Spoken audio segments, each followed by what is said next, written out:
non européens ne viendront pas les mains vides. Avec la mondialisation, ce rendez-vous est effectif. Malheureusement, l'Europe voit souvent ce qu'elle donne et nous parle moins de ce qu'elle reçoit de l'Afrique.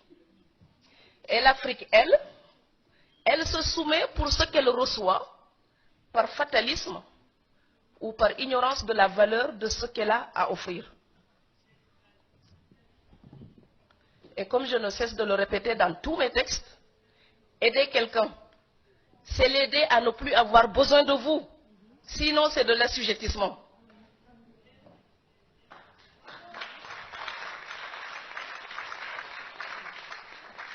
L'aide apaise la conscience des donateurs et soulage momentanément les bénéficiaires. Mais elle ne garantit l'autonomie à personne. L'Afrique ne peut pas tout attendre de l'Europe. Et moi, j'en ai assez quand je parle avec des Africains. Souvent, on me dit, l'Europe doit nous aider, l'Europe doit nous aider. C'est comme si j'étais dans la maison de mon père et je dis que le voisin doit me nourrir.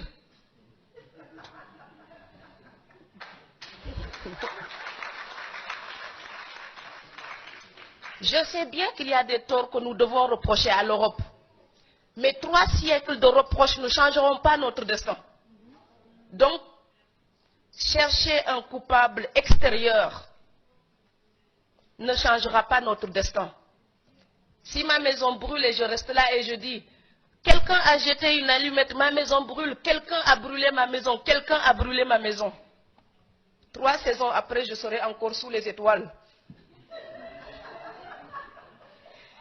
Donc oui, l'Afrique peut reprocher des choses à l'Europe. Oui, mais les défaillances de nos dirigeants d'aujourd'hui, nous ne pourrons pas les justifier, les légitimer uniquement en accusant l'Europe. Ce serait nous mentir à nous-mêmes.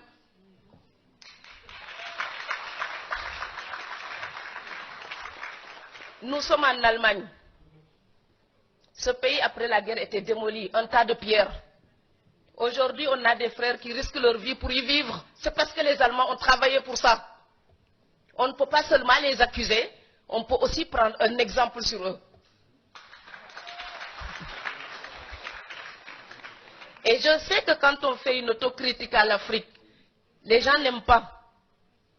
Mes frères m'applaudissent quand j'accuse l'Europe. Et puis quand je fais notre autocritique, je deviens la mauvaise. Mais je suis en même temps les deux. La fille qui peut regarder les fautes de l'Europe, mais la fille qui dit, si je veux que ma voisine européenne me respecte, si je veux parler avec elle d'égal à égal, je dois arrêter de demander la moitié de son salaire pour gagner le mien.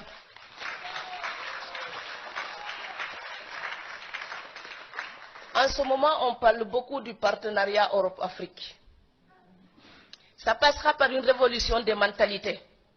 Celui à qui vous demandez la charité, vous ne pouvez pas le tutoyer. Celui à qui vous demandez la charité, vous ne pouvez pas lui imposer des règles. Celui à qui vous demandez la charité, vous baissez la tête devant lui. Et quand nos dirigeants baissent la tête, les peuples se mettent à genoux. Alors moi, je veux une Afrique qui lève la tête, qui à la table des négociations regarde l'Europe et dit, tu sais quoi? On a passé des siècles à fricoter ensemble. On se connaît tellement. On s'aime, on se déteste comme dans toutes les grandes relations. Mais on va faire des affaires avec éthique pour respecter nos peuples. L'Europe n'est pas digne quand elle exploite l'Afrique pour le bien-être de son peuple. Ce n'est pas éthique. Et le peuple européen ne doit plus l'accepter.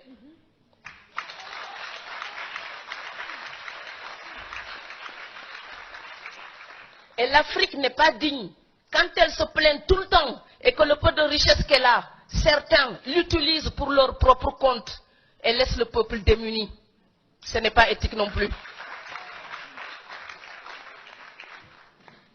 Si le partenariat est une association en vue d'agir pour un bénéfice commun, je suis d'accord. Mais il est évident que pour l'instant, c'est l'Europe qui mène la danse. Alors de 2 choses l'une. Si vous voulez danser avec moi, vous ne pouvez pas seulement compter sur votre souffle, vous allez m'épuiser. Donc si vous voulez danser avec moi, on doit organiser nos pas et nous entendre doucement et nous entendre. C'est une conciliation. Ce n'est pas une domination, ce n'est pas un contrôle, ce n'est pas une tutelle, c'est une conciliation. Si le partenariat Europe-Afrique consiste simplement à imposer aux pays africains des accords soucieux des seuls intérêts européens, ce ne serait pas un partenariat, ce serait un contrat léonin, donc inacceptable. Ce serait même plus hypocrite que la colonisation. Il s'agit donc de rendre son plein sens au mot partenariat. Si l'Europe veut aider l'Afrique vraiment, il faut sortir de la condescendance et de la supposée aide pour un vrai et juste, transparent partenariat.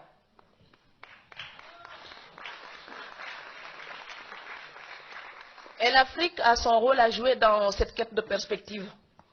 Alors que doit-elle faire?